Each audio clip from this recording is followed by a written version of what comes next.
You're listening to Inside the Minds podcast with Dante Marsh and Ryan Hyde, where we talk about sports, life, and whatever the hell else we want to talk about.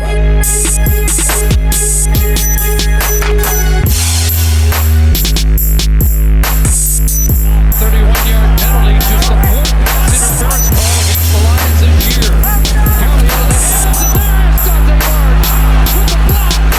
And it's going to be a pick six for the veteran. 29th career interception. Almost on cue. 80-yard return for the 10-year veteran.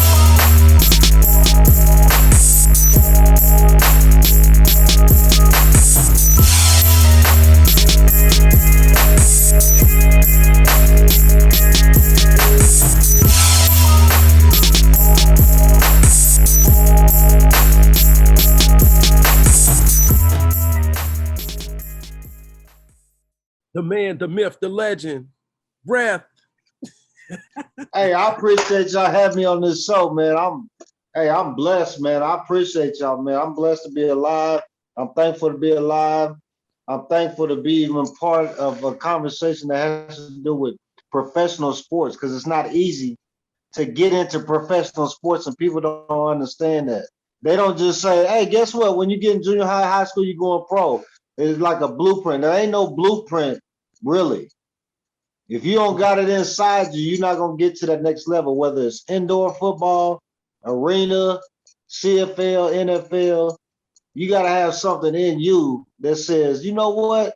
I'm going to do what I got to do to get to this next level. I'm going to knock down doors. I'm going to sign in the weight room. I'm going to sign at the practice field. I'm going to sign them when it's time for me to get on the board and show them that I know my plays. That's really taking it to a next level. Not just going out there and say, I can run a go and a slant.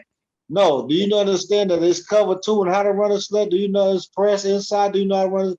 You know what I mean? So I love talking about sports, any sport, even lacrosse. I talk about lacrosse. We can do it. I love the competitive nature of just life, family. That's why we got you on here. So, you know, I'm gonna let Ryan introduce you, but we can have a motherfucking conversation, Arland. Let's go. Hey, I'm with it, family. I'm clocked in. That's awesome.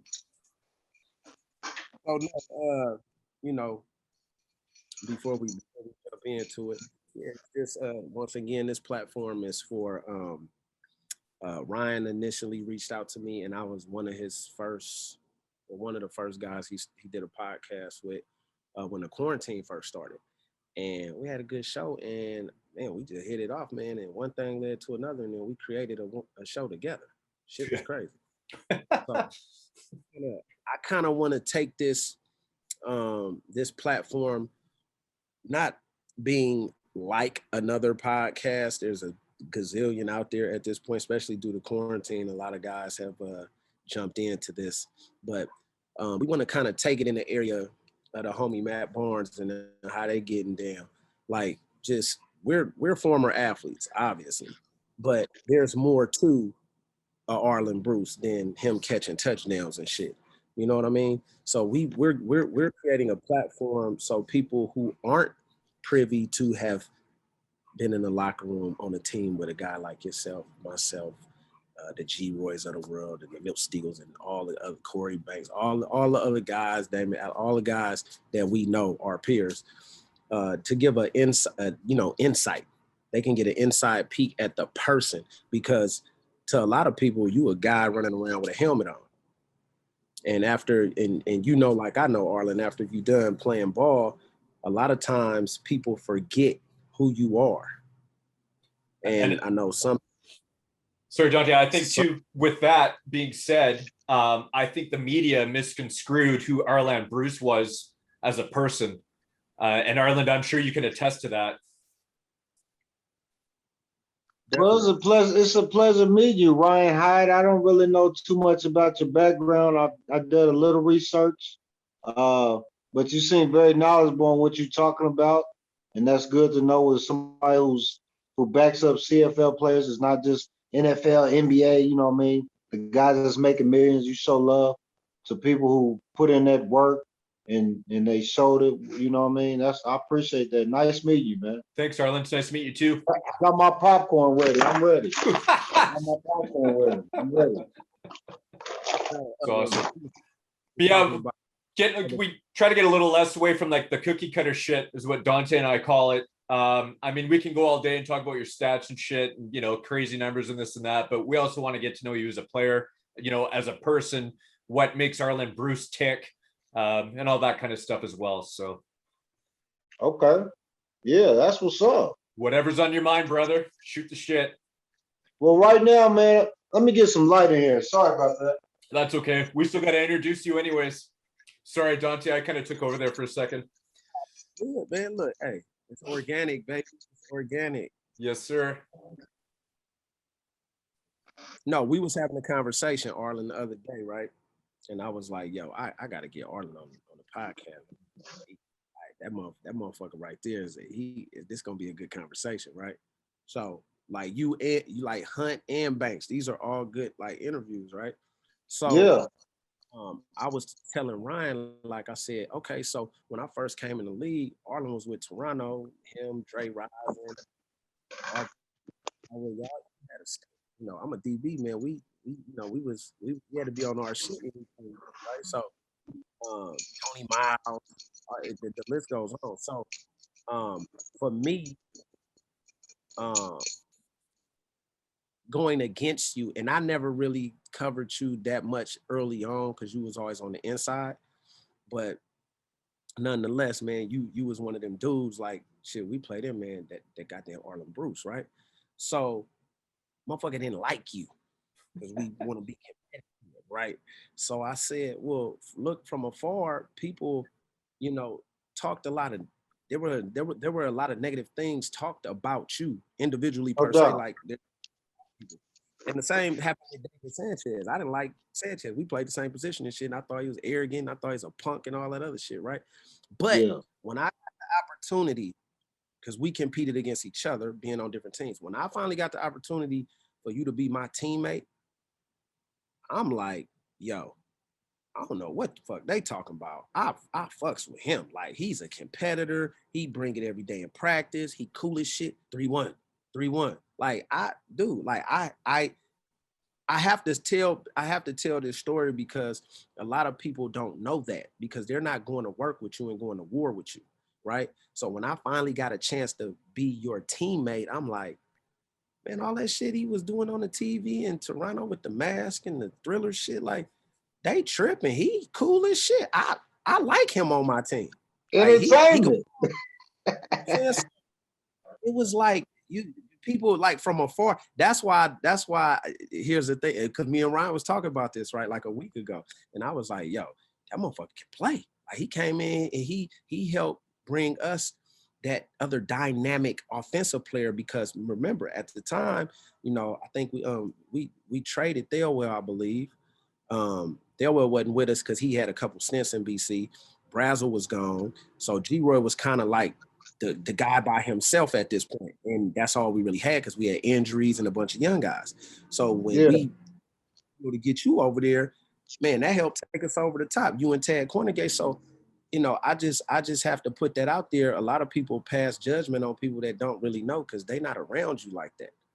Yeah. See, so, I think I got criticized most of the time because after I did something after my touchdown, it wasn't me getting DUIs or beating a woman ass or, you know, having parties, staying out late, missing curfew. It was like what I did on the field that I got criticized for. Because I score, I think I'm number 5 in all-time touchdowns as receiver in the CFL. So it's hard to score a touchdown, family. So I'm like, I'm doing something, bro. It's hard to get in the end zone. You know what I'm saying? You know, when I first came in Canada, they was like, bro, you can do whatever you want. What? I thought it was like college because you get fined in college if you go over the top. So when I first went to Winnipeg, I scored in some Jordans. I said, oh, my gosh, this is amazing. I fell in love with Canada. Bro, I turned the NFL down 3 times because I didn't want to just be a number, like you said, run around in a helmet. You know, I turned down Detroit, I turned down Buffalo and Atlanta. You know what I'm saying? But when I did come back to Canada, it was all love across the whole country, bro. I mean, people loved you in Canada because you left your country and came up here and represented their country in their city. They love that. They give you so much love, bro. And I mean, if they do a merger, it'd be good for the salaries. But if they don't, it's still good for the CFL because it's a great game, bro. And they should expand into America because 80% of the people that play in Canada are from America. You know what I'm saying? I agree. Those sentiments. Listen. I agree, and I think it'll be more beneficial for the league than detrimental. And I mean, if you got to change, like, here's the thing: people got to understand. We know it's the CFL, it's the Canadian Football League. At one point, it was paying higher salaries than the NFL. That Rocket Ismail era, like 90, 91, you know, when they was doing the wham, wham, whoom, whoom to get those star players up there. Obviously, you can't compete with the NFL and the gazillion-dollar TV deals and all the marketing. They run it down here with that sport. Football is numero uno down here. So I get it. It don't make dollars. It don't make sense. However, football, and I always say this when we talk about these things, people got to remember, Al Davis, rest in peace, represent my hometown, Oakland Raiders. They will always be the Oakland Raiders. I don't give a fuck if they play on the moon. They're always going to be from the town. That part. Anyway. 510. 510. 501. 510. So you got Al Davis. You had the owner for the Chiefs. You had a bunch of those AFL guys. Remember, it was an NFL and AFL. Then they merged. That they took over the landscape for sports because baseball at the time was America's pastime, right? So my whole thing is every time we had this conversation in regards to the Canadian Football League, a lot of people don't understand how great it is because you got guys like Warren Moon who had to go up there first, who's a Hall of Famer in 2 leagues. You got DA, who's Marcus Allen's younger brother, who played. He was 40-something years old, phenomenal player. I got a chance to play 2 years with Cameron Wake before he went and started in the NFL. There's a lot of great ballers up in the league that people need to know about the league. And I think that merger will give it more credibility because you'll get better players. And here's what people don't understand. At some point, Canada, there will be a sustainable alternative league here in the United States. That's not the NFL. At some point, it will finally work. And if and when that does, that's going to create a huge talent pool loss for the Canadian football. Yeah. So, get ahead of the game. I think The Rock is a very he's the dude. Like he A-list actor. He's the guy. He's got a huge following, great popularity. I think it can work. You just got to make the model. And he played in the league. Right. And that money is going to attract better players. Because here's the deal. Let's keep it 100, Arland. You know, you leave the United States. I'm in one of the most expensive states, California, but you go up there and let's say you making $80,000, but let's say the exchange rate is at 72%. Well, you getting whooped over the head 3-4 times.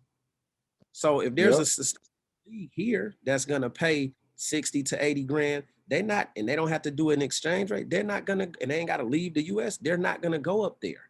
Sure. That's why you saw so many people retiring after that inactive COVID season because they had to figure something out money wise. Yeah. So I mean, if you want the players, because there's gobs of players here that should have roster spots in the league, and that's something we'll talk about too, Arland, because a lot of people don't know it's a bunch of wham wham foo foo in that too. So, well, you know, I'm currently director of international scouting for a major company out of New York, Buffalo, New York. It's called And Sports and Entertainment. You can look that up, And Sports and Entertainment. So what I do, I work with NFL, CFL, Major League Baseball, NBA players, and get them on different rosters. So right now, I talk to 5 CFL teams, a couple NFL teams, 1 or 2 NBA teams, and I look for the players that we have in our organization and get them on rosters. So last week I talked to the BC Lions, the Red Blacks, the Edmonton Elks. Most of their rosters are full right now, you know, because of camp and the beginning of the season, which makes sense. Yeah. So, but they do call me and say, hey, we're looking for a lineman. I got a lineman. I got a few receivers. Some guys that you introduced me to, I'm working for them too.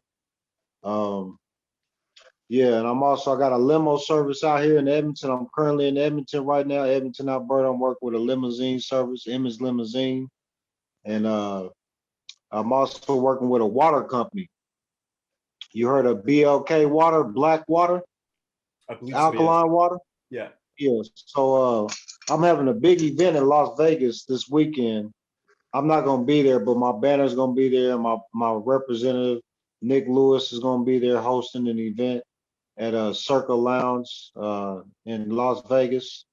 It's gonna be 2 days, the 16th and wait, what day is Saturday and Sunday this 17, weekend? 17, 18. Yeah, so it's gonna be at Circa this weekend. It's gonna be a big event introducing a new way to do fantasy football. It's gonna be a big, huge launching. My BLK water is gonna be there. It's black water. It's alkaline water. There's also different flavor waters that go with it with different fulvic minerals. 8 different flavors from coconut to dirty lime to strawberry rhubarb to blackberry to blueberry to watermelon. So I'm launching that. I'm having a big picnic back in my hometown, Olathe, Kansas, north side Olathe. We having I'm sending BLK in cases of water back to my hometown. I also work with a water company out here in Edmonton called Arctic Chiller, who is the distributor for BLK water, which their headquarters is out of Calabasas and Las Vegas in America, but the distributors here in Edmonton, Alberta. So I work with Arctic Chiller and they do private labeling. So I put my football poles on sparkling water bottles, and I did a mock-up for a couple casinos I'm working for. River Creek Casino, you know River Creek Casino, right? In Edmonton. So I had my company Arctic Chiller do a mock-up water bottle for them, so they probably be ordering from. So I set it up with my company. They'll probably be ordering. So that's what I'm doing out here. I met them through my limo company because we first went in there just to get my name and my picture on the limo for the limo company. And then I seen the BLK water and I found out it was alkaline water. And I'm big in alkaline water. And now I'm working for the company and it's about to be bigger than this. You'll probably hear more about it. I'll have my QR code and my banner set up here in the next couple of days. I can send y'all an email and let y'all know. And if y'all looking for a sponsor, I can see about getting a sponsor for your radio, Yes, your sir. podcast. Yeah, we are looking for that. So I can send y'all some cases. Y'all can represent that BLK water, take it to another level. Definitely interested in that. Is there any way y'all can get down to Vegas this weekend? not me. Maybe Dante. I got a camp to do for Lil Crawford in there. We got a camp that he do every year on Saturday. But we could. I'm not that far. So if I get a good enough heads up in advance, a couple of weeks, I could slide on out to Vegas. Well, let me tell you who also works for BLK Water. You're a fan. I don't know if you're a fan of him, but you're a fan that he played for your team, the Raiders. He's one of my partners. Real Johnson's brother, Teo Johnson. Oh, the twins? They're not twins, but they almost twins. Yeah, I know who that You know what I'm talking about, right? What you talking about? Yeah, so he's one of my partners. He's actually he's a big time consultant for the company. So Nice. yeah. But man, on another note, man, I'm working with some rappers. I got some artists out here, man. Hey, look, I got some gangster rappers out here. I got some singers. I got a country pop, a pop singer. A country rock singer. His name is David Petrovar. I got a female singer in Vancouver. She sings the national anthem, Canadian anthem, American, Canadian. Her name is Sarah SK. She's real. Y'all got to check her out, man. Y'all want to get her on the show to sing the national anthem, the Canadian or the American, she'll do that for y'all. She's a very beautiful lady out of Vancouver. She wants me to be her manager. And I got another country rock singer that's amazing. Y'all should get him on the show. David Pettivar. I can call him and get him on one day. Yeah, for And he sure. can David and the Titans out of Edmonton, Alberta. Okay. Where you at right now, Ryan? Where you located? I'm in Port Alberni, which is on Vancouver Island. Oh, nice. Oh, So that's just a hop, real. skip, and a jump away from Vancouver. Yeah. Yeah, I'll be in Vancouver Thursday morning. I'll be in I'll be there Vancouver. for 2 weeks. Hopefully in September, we're going to go to the Lions and Rough Rider game, September 24th. So that's when I'll be in Vancouver. So you got the BC Lions song? Are y'all gonna play it on your podcast? I don't even think I frickin' remember that song, and I'm not lying. Well, can you play this at least on your podcast? Hold on.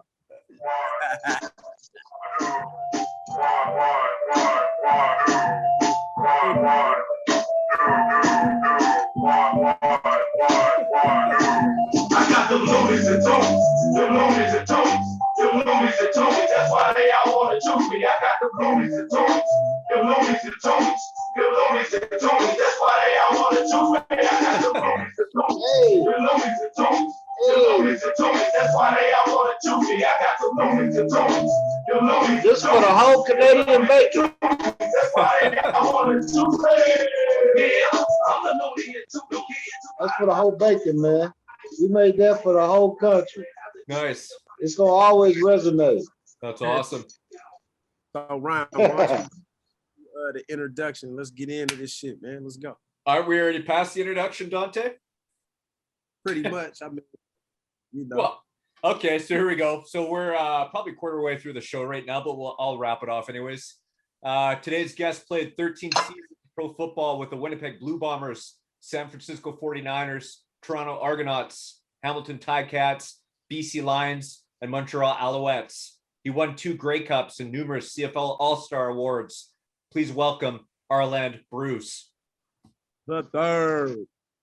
How's it going, Arland? Man, thanks for having me, man. I'm telling you, this is amazing, bro. Y'all added 10 years to my life. Thank you. Listen, we gonna get the guys on here because people need to know what you're up to now, what you're doing post-football career.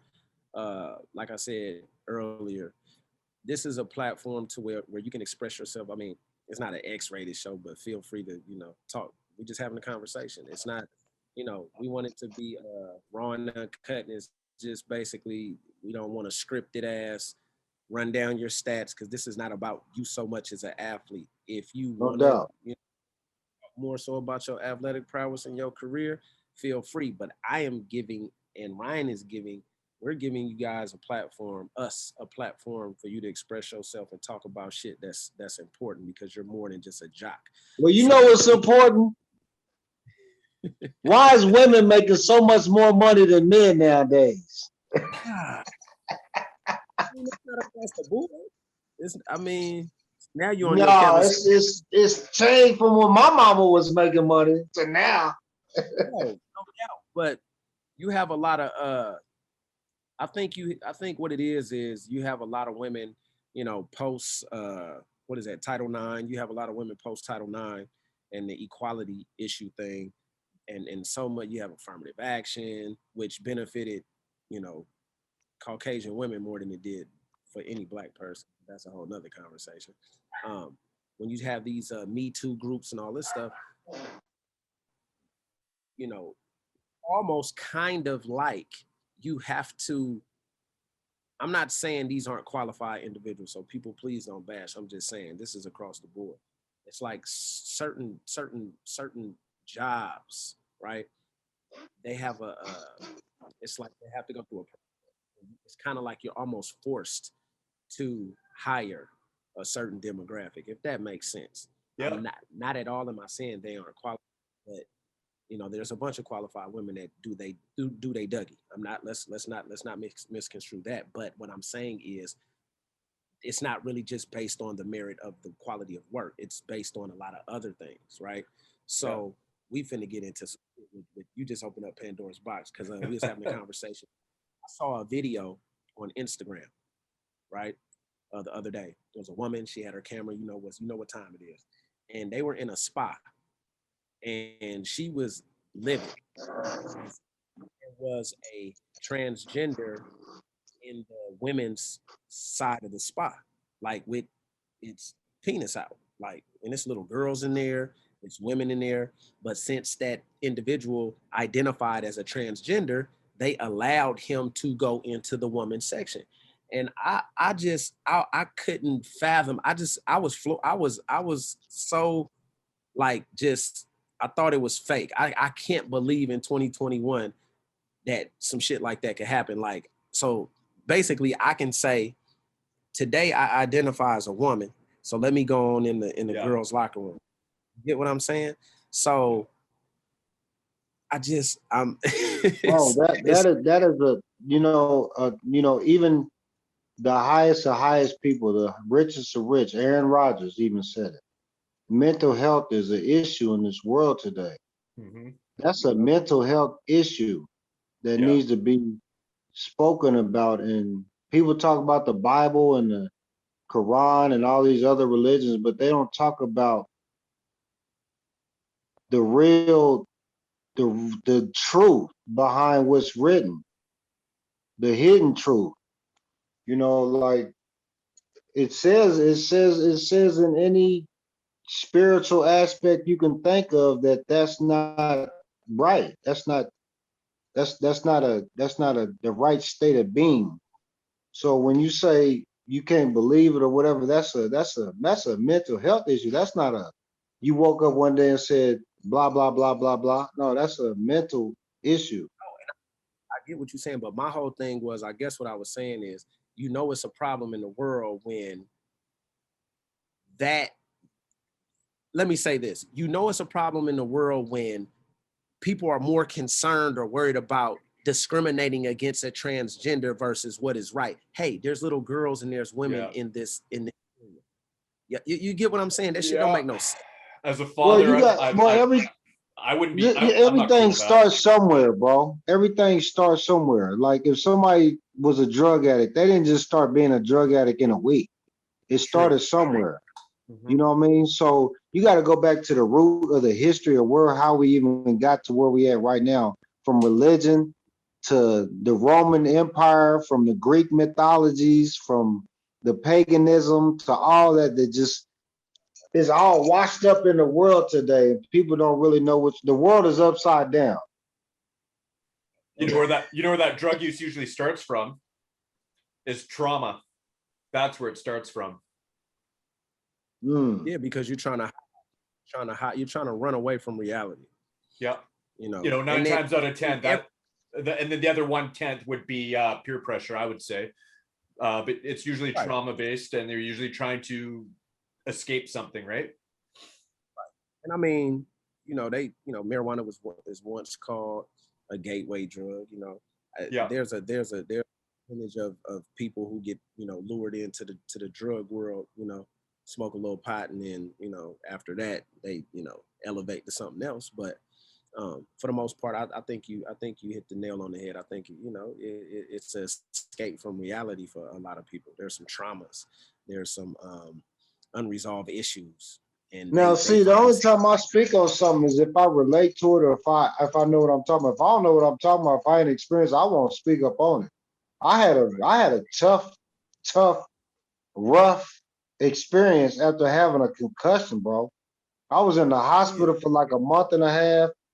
I was thinking crazy thoughts. I was seeing shit. They tried to put me on a whole bunch of pills. I snapped out of that shit, man. People don't know what I went through with them headaches after my concussion. They have no idea. It's like, oh, he looks great. He can play. No, you have no what was going on internal. I was damn near ready to call it quits. And I was on the highway, running on the highway. Nobody noticed it. I don't even really want to talk about it now, but it was like that, bro. Like I got admitted to a hospital, bro, because the way I was explaining my headaches was like, I felt like I'm getting electrocuted. And I'm standing in water getting electrocuted. Wow. And the hospital thought I was crazy, family. I swear to God. And they try to put me on these pills and strap me down, family, and said I was crazy. See, And then, Arlen, that's also a trauma too, though, right? In a sense, you had an injury, which was a trauma, which led to them pushing yeah, pills on you, right? Still a trauma. yes, sir. But listen, they try to put all these pills on me after about 3 weeks, and I threw them all out, or I wouldn't be here today functioning. I'd have been walking around like a little zombie, peeled up, drugged up, all that, man. And Yeah. it took perseverance and holistic healing and rehabilitation to get to what level I'm at now, back to my winning level. Yeah. When I felt like I was when I got traded to the BC Lions in 2011, when they was 0-8 or 0-5 or whatever it was. I felt like that today on that level. 1-5, I think. Yeah. And Yeah. Arlen, you know what? Like when I had my construction accident, I fell 45 feet off a balcony, almost died 4 times, yada, yada, yada. They were pushing a lot of shit on me too. And I said no to a lot of it, just suffered through the pain, realizing that I remember seeing my dad's brother become addicted to painkillers in the early 80s. And it, part of my language, it fucked him up. Like this stuff really fucks people up. And if you can realize that and deal with these things without these pills, like you did, Arland, you know, you'll come out on top, hopefully, right? Yeah. So people also have Yeah, to so this water company I'm working with, there's a cannabis store in Edmonton in Ontario. I know the owner, he owns 10 locations, and they're coming out with a THC water and a CBD water, lime water. So my water company that I'm working with is probably going to be their distributor once the government allows them once the government permits them to produce this water. yeah. So my water company. So if you ever need private label for your radio show to say, hey, we got in what is it? In your minds? Inside the minds. Inside the minds. If you want your own water label, you know, I can make that happen for y'all, man. If you want to, you know, do a special one made up, I got a company right here in Edmonton that can do that for y'all, man. And there's anybody else that would like to follow along, but I want to get them cases to y'all soon. Yeah, thanks, Arland. We're still waiting for some stuff from Pat Militich that hasn't shown up yet. So maybe you can beat everybody too. And also some autographed gloves from Art Jimerson. I haven't got those yet either. So somebody's going to come through eventually. Oh, shit. Oh, I come through. Hey, I come through in the clutch. All I got to do is send me a dress. Milt Stiegel came through with that jersey. So sorry, Milt, we forgot about you. Oh, Milt Stiegel, that's my guy. Arland, that was my right-hand man. Arland, if you could put a jersey up there, I'll love you forever. I don't even know where I can get a jersey yet. All my jerseys been sold or auctioned off. Oh, that sucks, man. Dante can't even get me one, so. No, real talk. So you know what? I might. Which team you want? I got 5 teams, 7 teams. Which team you want me to get you? BC Lions. All right, that number 1. Okay. All right. So Arlen, I be trying to tell people, like, I have my 2 Grey Cup jerseys in the frame, and then I have one jersey left, and it was from when we was playing at Empire, the throwback orange ones with the black number. People don't understand, think we just got all these jerseys. I'm like, bruh, I done called BC and talked to Neil a few times. We got a new did he call you? No, ain't nobody called me, man. I still ain't got that jersey. So it's not as easy as you would think. Yeah, no, and apparently I remember bugging Mike Edom for a game jersey, and he was saying, I'm actually not allowed to. I have to pay for them. And, you know, my manager already said, like, I can't give it out. I actually don't even own this piece of Saskatchewan Rough Riders property to give it to anybody, right? So, yeah. Well, did you say Mike Edom? I did say Mike Edom. Yeah, I'm a big Mike Edom fan. I played with him in Montreal. Yes, you did. And I'm trying to get him. I've talked to him on social media. He's come out and met us for a couple Rider games. You know, come out and talk to us and stuff. And I've been dying to get him on this podcast. Man, I had to keep his head up, man. He got down on himself a lot. You know, I'm a veteran. So I was like, man, you got potential to play like Ronnie Lott out here. You that potentially good. And Mike Edom is safety. Yeah. And he really turned things around when he got to Saskatchewan. He found like a new home. BC started to turn things around, was playing really well, went to Saskatchewan to just lit it up in the back end. He's doing really well. Hey, so Are you an Eagles fan? Philadelphia Eagles fan? Shit, yeah, brother. Okay. One of my good friends played with the Eagles. Who's that? Darren Sproles. Shut up. You're good We went friends to with the Darren same high Sproles? school. Was Sproul trained? We went to the same high school. He came after me. Arland, if you can get Darren Sproles on this podcast, don't worry about any jerseys. I'll love you forever. Yeah, that's my little protege. That's awesome. Yeah, Darren Sproles was wicked. I was a bit of a Sproles hater when he was with New Orleans. A really good player, don't get me wrong. But then when he came to Philly, man, oh, amazing. Let me tell you a story about Marcus Allen, Damon Allen, and who else did you mention? Who else? Warren Moon. Yeah. Warren Moon. So in high school, I won Player of the Year, Kansas and Missouri, and Marcus Allen and Brian McCray surprised me. The whole school surprised me and presented me this 3-foot trophy, the Simone Award. And then that was in 1996. He was playing for the Chiefs then, Marcus Allen was. Okay. It was amazing. And then, so 2001. Didn't your son win that? Didn't your son win? My son won it 2 years ago. 2 years ago. Darren Sproles won it too. Nice. That's dope. But I ended up playing with Marcus Allen's brother and winning the Grey Cup. Ain't that amazing?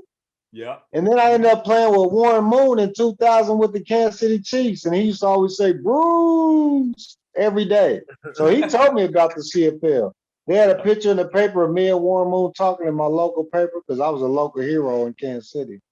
You know what I'm saying? So that's awesome. Yeah, man, it's crazy, man. The CFL, if I was in the NFL, I don't think it would have happened like that. The NFL is so knits together with so many first-round draft picks, NFL players. Man, I played with like 6 first-round draft picks in Winnipeg and Toronto. John Avery, Jackie Mitchell, John Mitchell, Ricky Williams, Andre Rison was out there. I mean, so many celebrities come through Toronto and play. You know, they always get that high-end roster. I think that's why everybody in the league hated Toronto, because they always see. I left the NFL and came to Canada. You know what I'm saying? So that's why they was like, man, this nigga think he all that. He left the league. He came up here balling. But I wasn't coming up to the Canada to go back. I was coming up here like, bro, I really like it up here.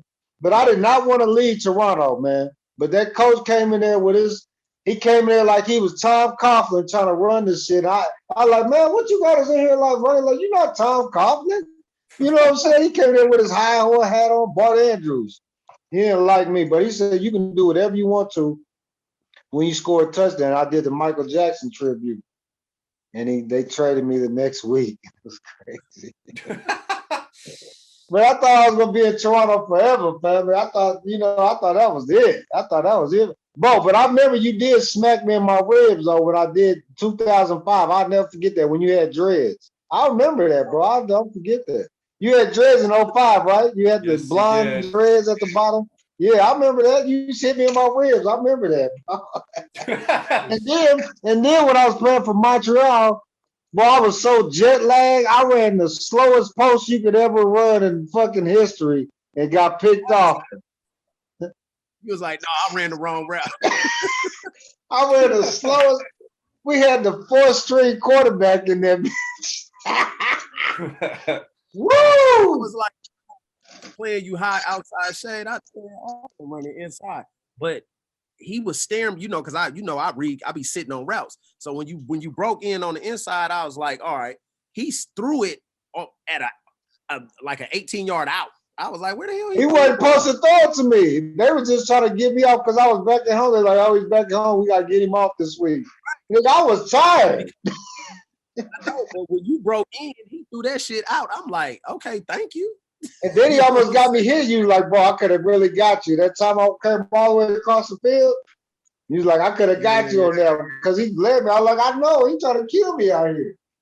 Man, I'm telling you, hey, listen, you'd have thought it was the real league at our practice every day with the BC Lions. Every day, from the coaching staff, from the defense to the special teams, to the players, to the damn trainers. It was like It was like league, D1, all mixed into one. You know, I played at elite colleges too. So Hutchinson Blue Dragons. That's why I went to college, junior college, Hutchinson Blue Dragons. And then I went to Minnesota. The only reason I went to Minnesota, people always ask me this, is because a coach from KU, I signed with KU in my junior year in high school, but my overall grades from 9th grade to 12th grade wasn't sufficient enough. I needed a 2.5 and I had a 2.44, and I took the ACT 3 times and got a 17, a 16, and a 16. And so the overall GPA wasn't sufficient enough to go D1. So I had to go to junior college. And while I was at junior college, Glenn Mason got fired from KU and went to Minnesota. He was going to go to Minnesota or University of Georgia. And he chose the Big Ten. And that's how I got recruited again. They signed me and shit, balled out, knocked off Penn State, went to the Sun Bowl, scored in the Sun Bowl, balled out my senior year, got worked out, got an agent. Shit, they was like, do you still want to play football? I said, hell yeah, I still want to play football. Chiefs called me, gave me a signing bonus. Arland, running back at first, weren't you? Yeah, bro. So yeah, my all through high school, and then my junior year. Wait, was it my junior? Yeah, my junior year in Minnesota. Thomas Hamner from Ohio. You heard of him? He was a running back, bro. He balled out my year because they brought me up there to replace him because he was struggling. There was like 4 or 5 running backs. So they had me coming up there to be the man, and he balled out. So I went over to the receiver coach and the running back coach. I said, bro, I got to get on the field. Whatever I got to do, I'll do whatever. I'll change positions. They're like, you want to play receiver? I said, yeah. So I moved the slot back my senior year and got nice at it, bro. But I really got nice my senior year in the offseason and when I met with Andre Rison. That was my mentor. That's who got me like I am now, bro. I give him all the props. Wow. The receivers we had in 2000 with the Kansas City Chiefs, we had some raw talent from Tony Gonzalez, Aaron Lockett's daddy, Kevin Lockett, Derek Alexander, Kirby Dardar, Sylvester Morris, who else was there? Dante Hall, Dre Rison, who else? Scott Coleman was out there. We had some beasts out there, man. I learned a lot. Played against dirty ass DBs like James Hasty, Carl Gray, Eric Warfield, Chris Dishman. You know, I played against them goons like old school cat. That's what got me hard, you know what I'm saying? But you remind me of a Mad Plummer when you played. I used to battle against him every day in San Fran. But when they gave him $29 million and I came out to practice, I was like, they gave this nigga, I was to myself, they gave me $29 million. I'm routing him. I'm routing him in the slot, bro. I'm nice now in the slot. Routing outs, corners, slants, digs. I'm like, bro, I'm giving it to, and then they gave Jason Webster $20 million. I'm out here routing him. Man, it was crazy, bro. And then I got hurt. I had to get surgery on my elbow. That's what set me back. I'd have been a millionaire in Cali, family. Straight up. Talk about that. A lot of people don't know that. They think the league, everybody is a superstar. No, there's a lot of guys that are just very good, that work hard, that work themselves into being, you know, all pros. Everybody is not a freak of nature, and you will be surprised by some of the guys making that kind of money in that league. Talk because you just kind of alluded to it just a second ago. So talk about that in regards to allowing people to, because I mean, I've talked about it. It's good to let people in to understand the NFL is a lot of great guys, a lot of great athletes, phenomenal athletes in that league. However, most of those teams, they're only made up, it's probably, and you can attest to this, Arlen, it might be 5 freaks of nature on a football team. And the rest of them are guys that are really good. I mean, so 5 is a lot. 5 is a lot. You was there in San Fran with so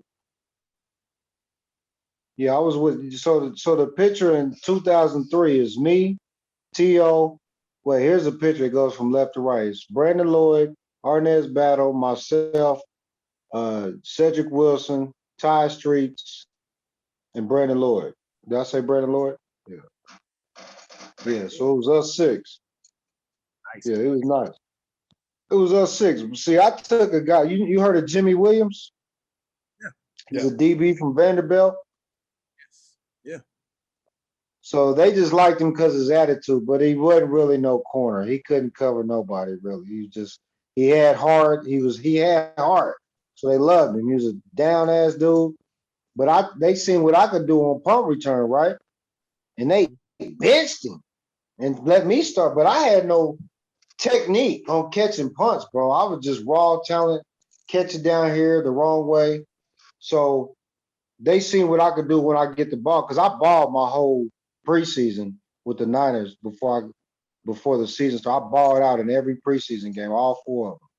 And then week 1 came. I balled out more at receiver than I did special teams. I did well on kickoff. I had a 65-yard kickoff return against the Raiders. And then, but punt return, I struggled because I didn't have the proper technique. You know, them punts is different than the CFL. Oh, yeah. Because you looking up here for like damn near 10 seconds. Yeah. You know, so that's what hurt me. I muffed a couple punts and they didn't feel confident in me. And that's what got me demoted. Because I bought all training camp, but I didn't really get that many opportunities at punt return. But I got more opportunities at kick return and slot. But they seen I muffed on a punt, so they kind of wiped away everything. You see what I'm saying? And I was a free agent coming from the CFL. So it was harder on me anyway. Everything was watched. You know what I'm saying? They're like, oh, he can go back to the CFL with that. You feel it? In the back of my mind, that's what I'm thinking. So I had to prove myself. When you come from the CFL, you got to prove yourself, bro, even more in the league. Because it ain't like them people that come over from NFL Europe, they kind of get the red carpet laid out for them. You know, that's what I was dealing with. People come from NFL Europe, the cats coming from the draft, the people already on the team, and me coming from another country playing that I already established myself in another country. So I was kind of like, I'm going to do my thing, but if it don't work out, I'm going up to the bacon. Gotta love the bacon. I love them Canadian bacon, family. Out of all the teams you played for, who was your favorite team? Toronto? Yeah, I say Toronto was because Toronto was because the experience how I got to Toronto, how it all happened, because I got released from the 49ers and I drove 29 hours back to Kansas City after I got released. They was like, you can stay another night in the hotel. I said, no, I'm out. Bye. Drove 29 hours straight from Santa Clara all the way to the Killer. Got to the Killer. Got a call from the organized and 2 other teams. But pinball was like, we want you. We heard you release. We was on the phone at like 3 a.m. for like 3 or 4 days. And then I drove to Toronto, 15 hours from Kansas City. And then got up there like after Labor Day. That's when a lot of NFL cats come. I got to play in the Labor Day, got player of the week, family. First week back, got player of the week. And then took the team to the Grey Cup. We played against y'all that year when I got back from the league, bro. So I was on a tear then, the same way I did in 11, family. Because I took that kickoff return to go to the Grey Cup. And then Wally didn't want to kick it to us in the Grey Cup. So, yeah, bro. He was giving us the business. Yeah, that was fun, though, man. That's why I love it, because the camaraderie, even with the rival teams, you play 3-4 teams a year. That shit is fun. That shit fun. You like, bro, I'm getting these boys this week. Yeah, we play them twice early in the year, then we play them 2 more times later in the year.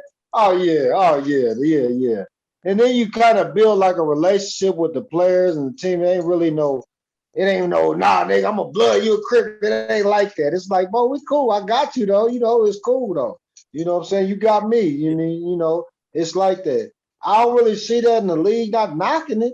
But if CFL players was getting paid like NFL players, people have so much a different outlook towards these CFL players, bro. Mm-hmm.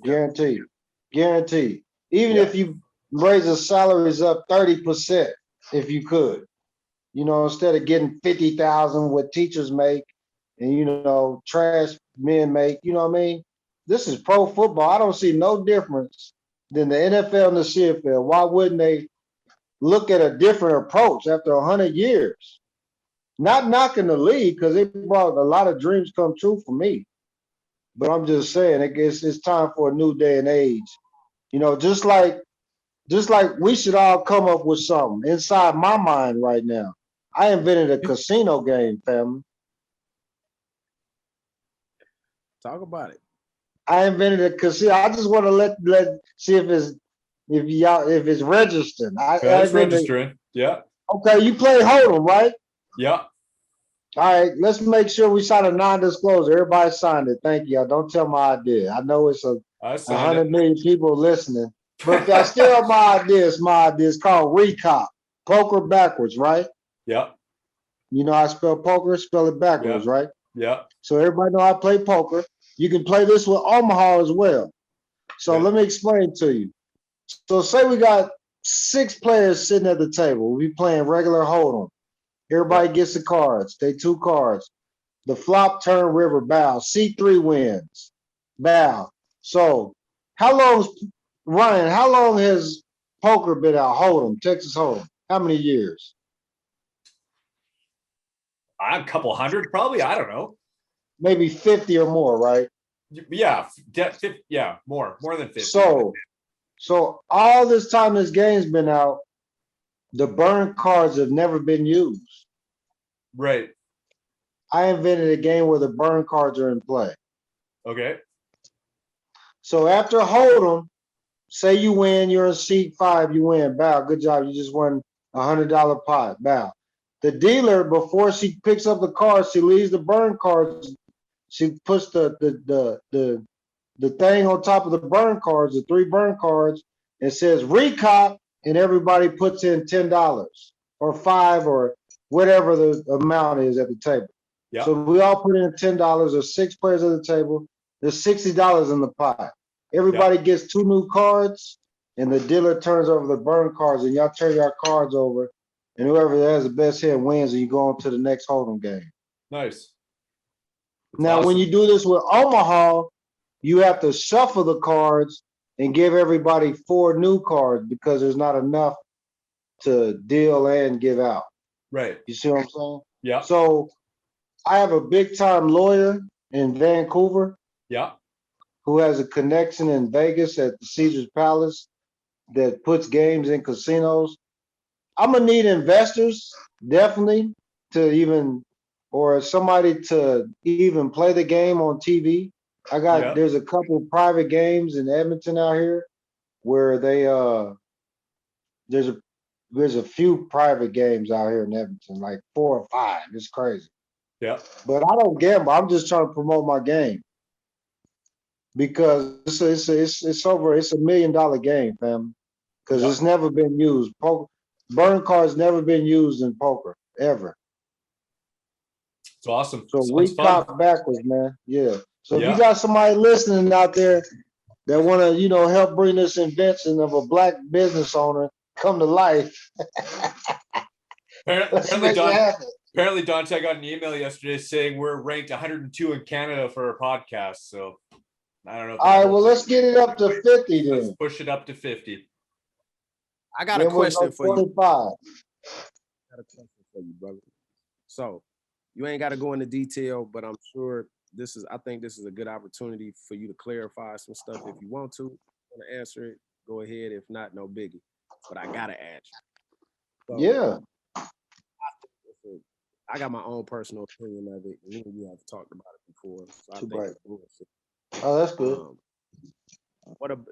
Can you talk a little bit about the whole? Because I think you're a Hall of Famer in the Canadian Football League. Can you talk? Can you elaborate? Can you speak on the whole situation in regards to why you think that has not happened or that discussion is not taking place due to the lawsuit thing? Are you okay with talking about a little bit of that? Yeah, I don't mind talking about it. The lawsuit really is not really nothing to discuss because well, like I said, I'm in arbitration with the league right now. We're trying to settle here at the end of August. I'm here to build the league up and make the game safer. That was my initial approach. It's never to tear the league down or bring the league down. It's never been about that.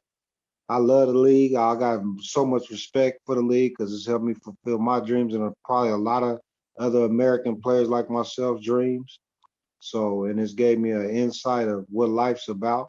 So it was just to bring safety to the game, and because my son is going to be playing in professional football one day. He's at the University of Iowa now as a freshman in the Big Ten. You'll see him, Arland Bruce IV. He's a slot back, kick return. He can run the RPO. You'll see him.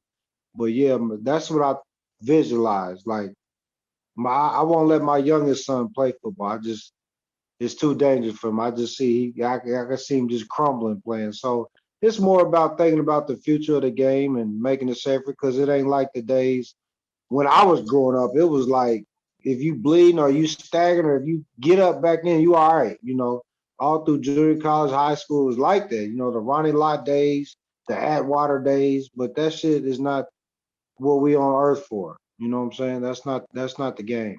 You gotta be real with yourself because if it was one of your sons or one of your kids or somebody you know that got hurt like I did out there, you'd be like, they gotta do something about this.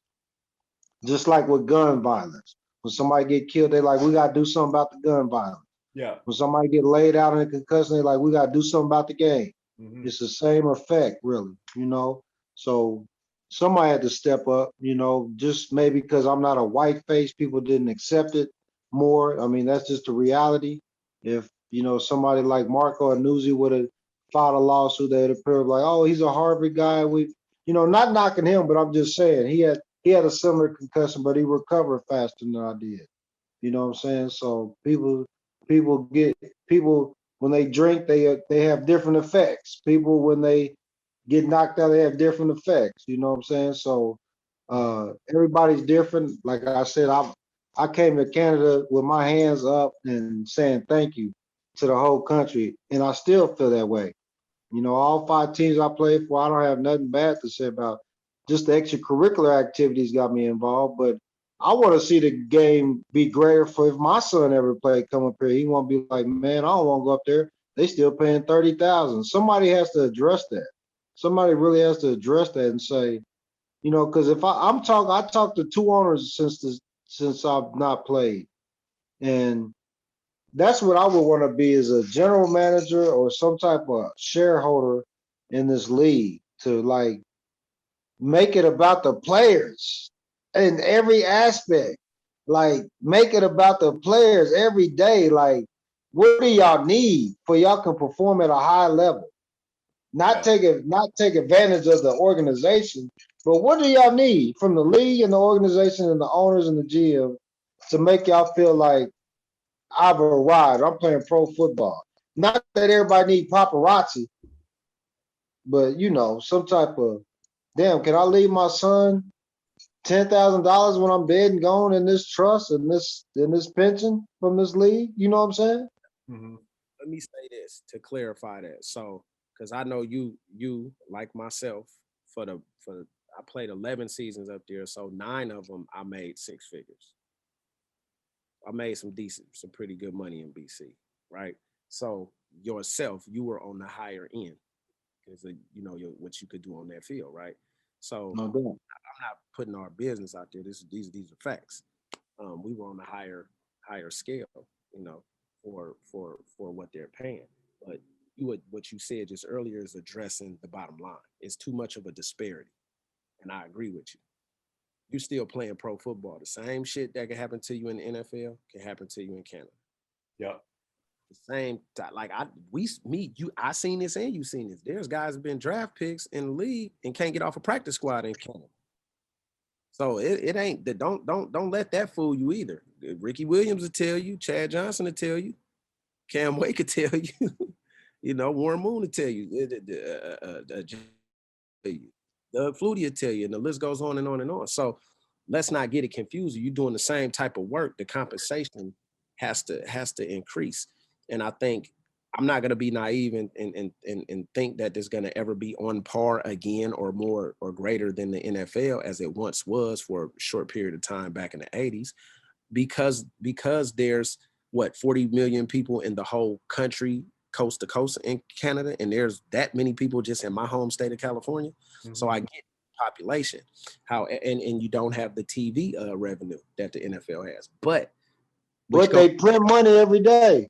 they do, Arlen. I agree with you, but and what we were talking about earlier when we first got on is that's why I said when me and you messaged the other day, Ryan, about that possible merger. I think it's more conducive to the greater success of the game by adding XFL, opposed to people getting their panties all in a bunch in Canada. Oh, we want to keep the game the same. Listen, man. I'm one of those people. And I get it. I played the game for 11 years. It's fun as shit. Like, I love it. You can't even tell Arlen that it's 12 on 12 and 3 downs once you get to playing it. Right.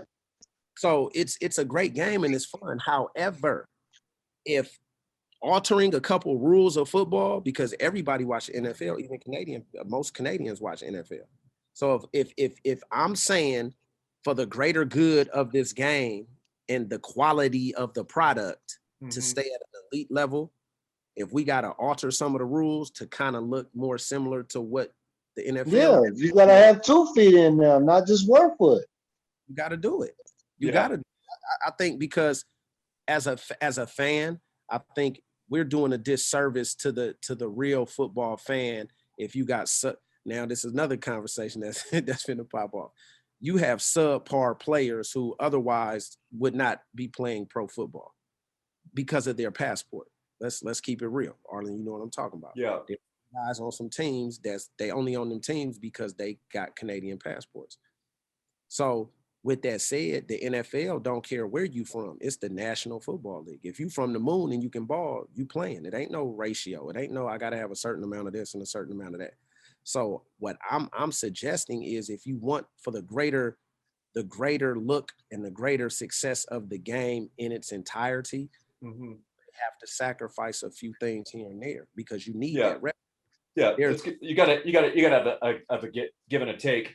So I got 2 things for you, Dante. Number one is I was for the XFL thing until I heard some bullshit about multiple forward passes, and I don't know if that was just like a rumor or it was an idea, but I thought, okay, like that's getting weird from that takes away from the game of football. And number 2, I don't know if the NFL does this or not, but I remember 2 years ago, Chris Rainey lost the BC Lions rematch. Chris Rainey was playing with Montreal, and it was a punt return, and he lost on a rouge point. And I'm sure you two know what a rouge point is. I believe that he stepped out of bounds on a punt, and they coughed up a point and ended up losing the game over it. I'm pretty sure that rule is not in the NFL. That's kind of fucking weird, right? Those are my 2 points, but I don't know. I think every Canadian fan would agree there are some rules that can be adjusted or added or edited. You know, even with the NFL and the NBA, there's some rules that can be edited. Everything's not perfect just because it's been running for 50, 60 years. Don't mean it's the right thing to do. People just aren't saying, hey, why are we doing this? Why aren't we changing this? Nobody's really saying anything. They're just going with it. Yeah. But because what if they did merge and make it, you have to have 2 feet in bounds when you catch it. That'll up people's play level. Yeah. As a player, you're like, oh shit, what you working on this week? We got to get 2 feet in. They ain't just 1 now. We got to drag the toe and get 1 foot down. That would take game to another level and make you work on your footwork, and that's what football's about. Yeah. It's like going from college, right, Arlen? NCAA, I could chicken fight with you down the field until the ball's in the air. You can't do that in the league. And you only need 1 foot in college. Then when you get to the league, you need 2. So Arlen made a great point. That's why it's a 1 percentile professional athletes. We are elite level athletes to make it to that level and perform week in and week out for a period of time, some years. Like I got over a decade. So when you're talking about that, I'm gonna go ahead and say this: the pension in the CFL needs to be better. It needs to mimic the NFL. because there's money being generated. They got that TSN deal. There's money there. Mhm. So you got a player that played 8, 9, 10, 11 years. Come on, man. That man should be set up for the rest of his life. Yeah. If he gives that amount of time and service to a professional sport. And people who don't play professional sports, who never were good enough or blessed enough to make it to that level, then they will understand when people say it's kind of like war. That you can lose. Look at my man Hefney, right, Arland? His shit is like permanently messed up. You know what I'm saying? And he resorted to doing some illegal activity here in the States just so he could have money in his pocket. And he played 6, 7, 8 years up there. That's crazy. Yeah. You know what I'm saying? You should not have to resort to, not you. If you put in that much time in a professional league, you should not really have too many financial worries moving forward. I'm thankful I never had to really work in the off season when I played in the CFL. I really didn't. I always spread my money out throughout the off season, and that's another thing, man. They how during, like in the NFL, you have different seminars to explain to people what they do with their finances, because they know you could be in the black tomorrow off one play. Yeah. It ain't like that up here. It should be, because there's so many great players, Canadian and American players in this league. Mm-hmm. And I I came up here with the attitude like, oh man, can these Canadian players play? And then I got woke up myself like, oh shit, they really know how to do this waggle. I need to get in where I fit in. Because my mentality was coming off like I was playing basketball, coming off a pick to learn how to do the waggle.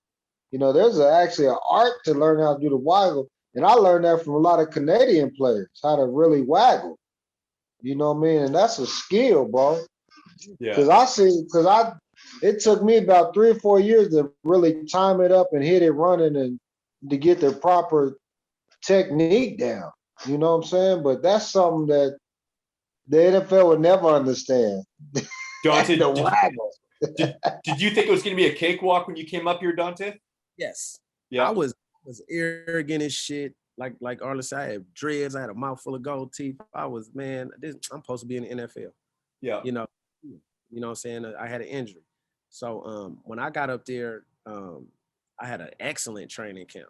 And they cut the veteran guy for me, like after the first preseason game. And it's, then when I got to the regular season, me and my homeboy, Sam Young, we had a not too good showing against Danny McManus. They were my first 4 games in 2004. They was saying we couldn't cover better than they grandma, cut us this because that. Wally told me 10 years later, nah, yeah, my sense is, they didn't know what they were talking about, and I did. So I mean, going from being almost ran out of town my first few games in the Canadian Football League to being, nominated for the Hall of Fame speaks volumes. I was able to win a couple championships and have a pretty good long career along with Corey Phillips. So I'm thankful to the league. I was blessed and fortunate to be in one city for 11 seasons, one team, and really, become a That's fixture. rare, bro. That's rare.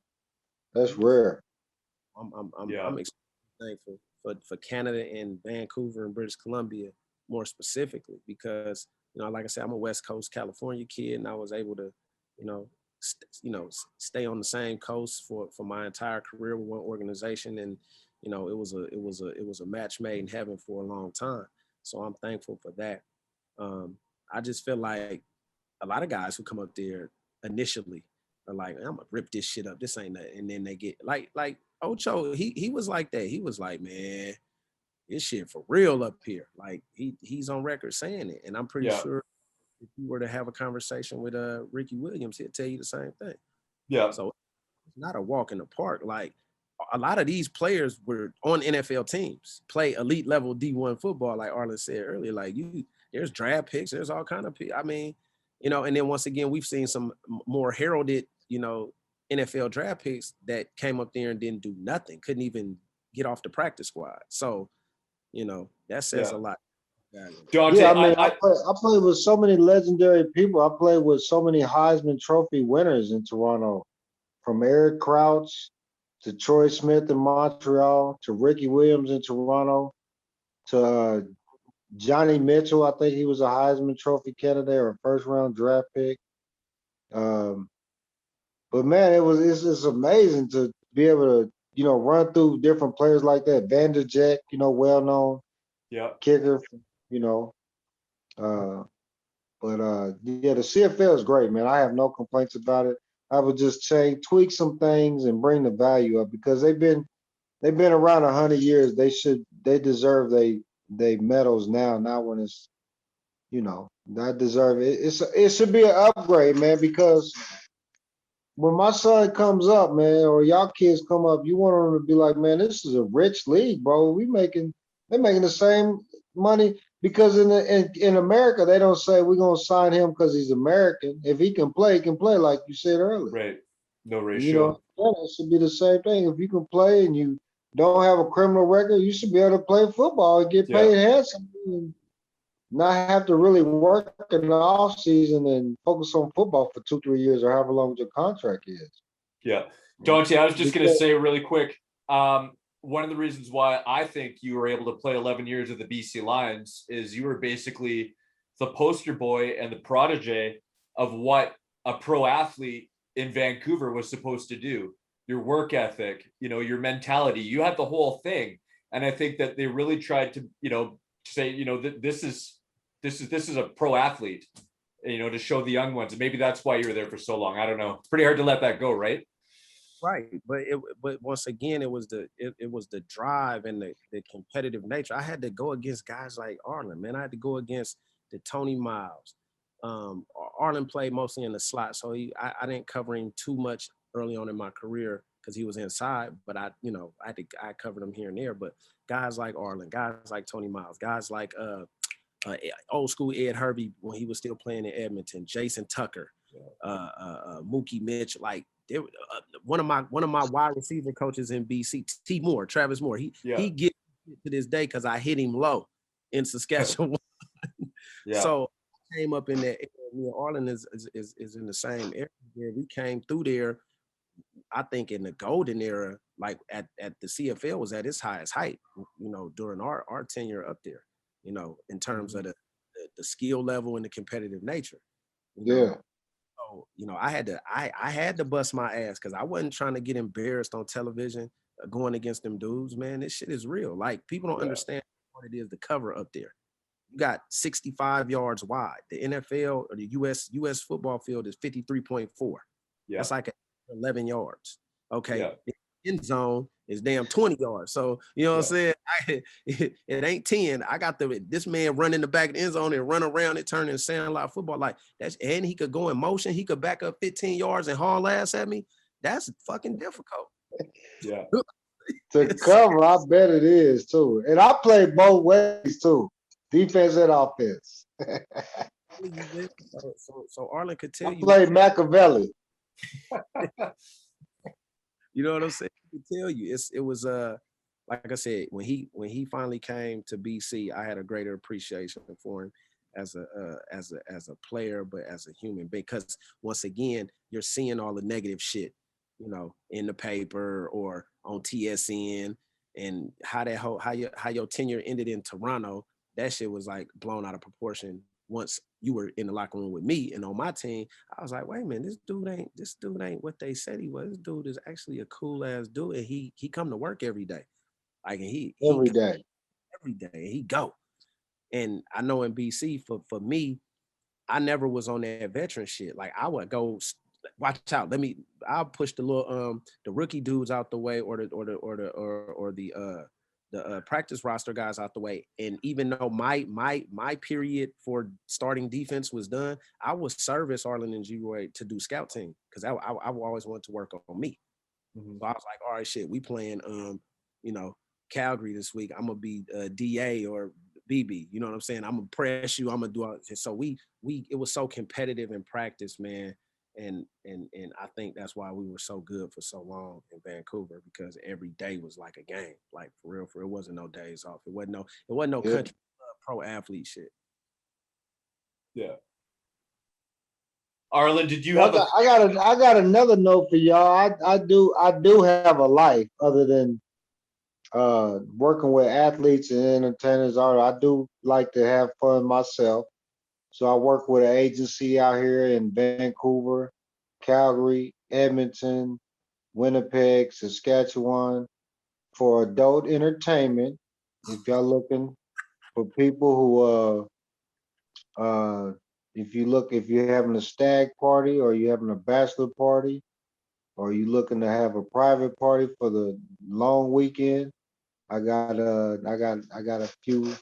I have access to ladies that can come and entertain for you for a fee, and they do it professionally. They're high-end professionals that will travel to you anywhere in Canada, pretty much, and and entertain you for 2-3 hours.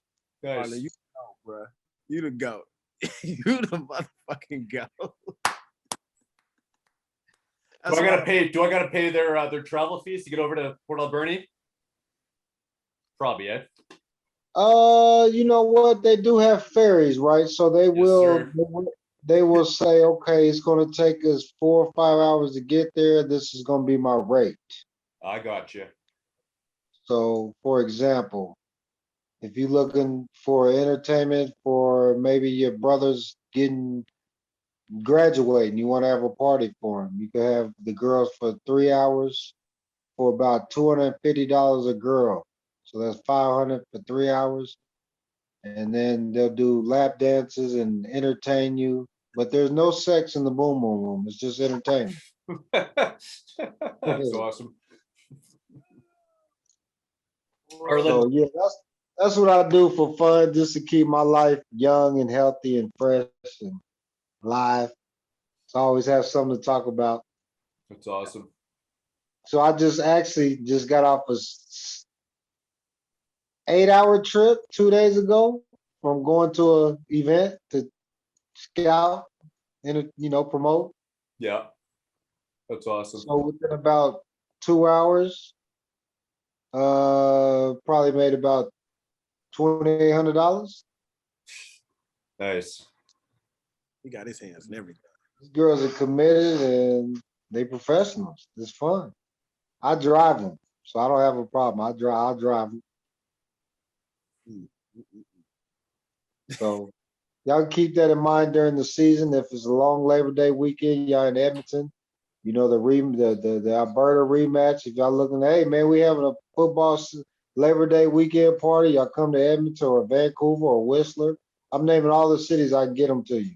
All right. Saskatchewan, Whistler, Vancouver, Edmonton.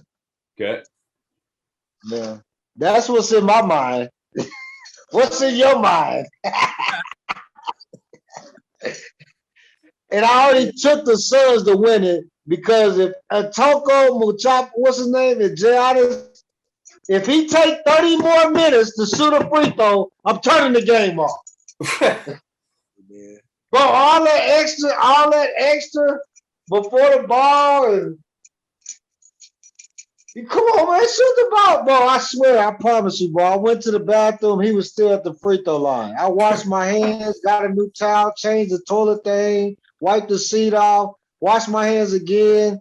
He was still at the free throw line. I said, all right, this is ridiculous now. This is ridiculous, man. Too much.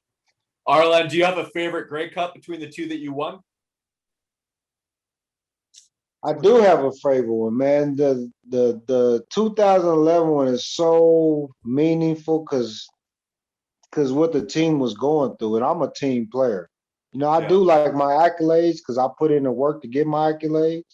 And like I just don't do shit and look for accolades. Yeah. But I seen from what I was going through in my career, because they brought in Chris Williams. Remember the little fast Chris Williams? Yes. They Yeah. brought in him in Hamilton and gave him cheaper. I said, Lil Williams, bro, be careful, bro.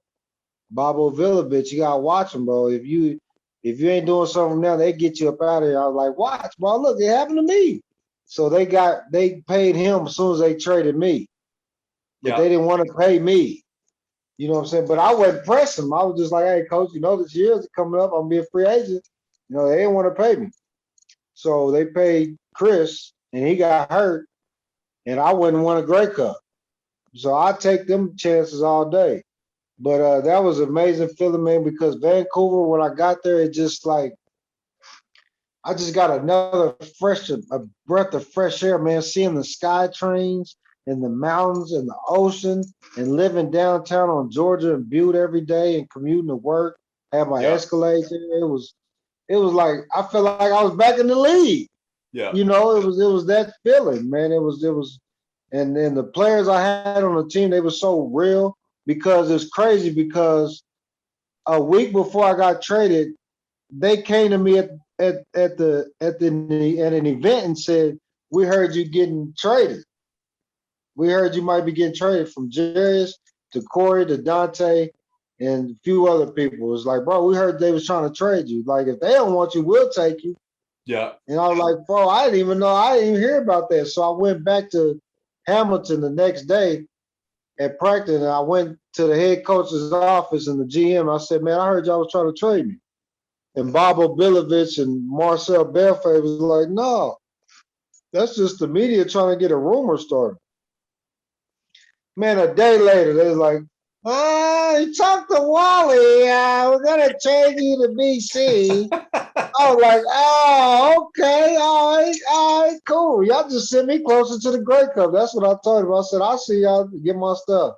You know what I mean? So I didn't want to live in Hamilton anyway. Nothing against Hamilton fans, but I was living in a shithole out there anyway because I just got traded. I had to pack up all my shit from Toronto and Mississauga and move. So I really was in between both. I was still kind of heated, but I ended up getting nominated for MVP with the Ticats and then changed my number to number 1 in the second season there.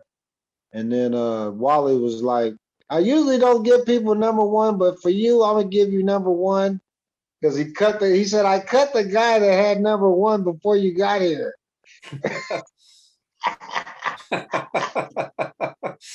Who was the guy that number one, family? Yeah, Dante, you should know. Casey was number 1. No, he was a DB.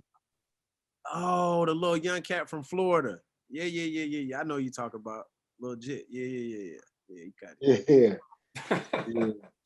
So yeah, that was I got to wear my number. I got to be around some real ones, man. I'm telling you, man. Jarius Jackson, Dante Mars, Corey Banks, man. Them boys, every day was like a new day. It was just so fun and made you want to come to work every day, from the weight room to after practice, during the week, road trips. Everything was just phenomenal, bro. And we won at a $600 million stadium. That even capped it off. I had my music playing there. It was great, man. It was perfect. We should have won back to back, but you know how that goes. That's one thing I regret, is not going to a game at Empire when you guys played the half season or the season outside. I fucking dropped the ball on that. I only played there twice. I like Empire. I mean, as a BC Lion. What was Empire like, Dante? It was decent, wasn't it? I didn't like Empire only because we had the makeshift shower shit. You know what I mean? Okay, yeah. The trailers. Yeah, it was cool. Like I'm a pro, so I'm gonna make it do what it do.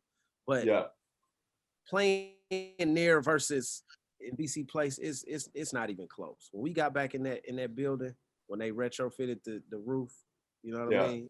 Back home for a year and some change after a hiatus, playing at the makeshift joint. It's nothing like it. It's nothing like it. And then when Arland, that 2011 season, when he came over, we hosted the Grey Cup that year. So it was really a home game for us. Yeah. And it was surreal, man. You talking 60,000+ people going ape shit. Yeah. I played in the Big Ten, man. So it's a difference going to Michigan Stadium, Ohio State Stadium, and going to Illinois and Northwestern Stadium. And when I went to Empire Stadium, when I first got traded there and we played there, or they announced me or whatever, I was like, this feels like a college atmosphere, like a Illinois kind of like Big Ten feel. Wasn't a big school like in the Big Ten, like a Michigan or Ohio State, but more like a Northwestern or Nebraska kind of feel. You know what I mean? It wasn't that big stadium. But when we moved to that $600 million stadium and all the fans was in there, oh, Yeah. I was like, thank you, Hamilton. I want to call Bob Obilowitz and send him flying out there. I've Then never I been. seen him the day before the Grey Cup at the award ceremony. They was like, they start calling me Renako Ref. But then they told me to take it off in practice. But then when they see me at the Grey Cup, they was like, what's up, Renako Ref?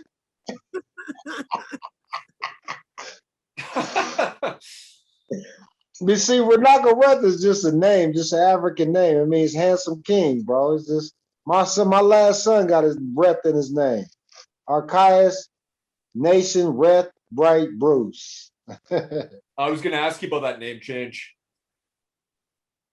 Yeah, man, it was just I don't feel like I'm not a racist person. I'm just in tune with my ancestors and my culture and my Yeah. history, how we got here and Yeah. things like that. So I always do my searching and spread the knowledge. Yeah. So it was more of that, saying, I respect my last name and my ancestors and my family, but it's a slave name. Right. That's not the names that we were given when we were in Africa and ancient Egypt and things like that. That's what I believe in. But I roll with it, and I chose that name, because I believe my ancestors helped build those pyramids. That's what I believe in my heart, and I'm gonna die saying that. Yeah. So there's 96 pyramids in Egypt. So I'm just saying, my ancestors had something to do with that. So I just did my research and came up with Handsome King. And then they took it as if I was being racist or anti-Semitic, which I don't even know what the fuck that means.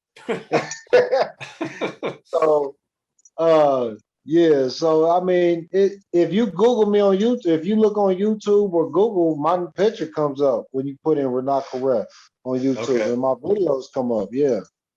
So that's just like Jay-Z's name ain't Jay-Z. Right.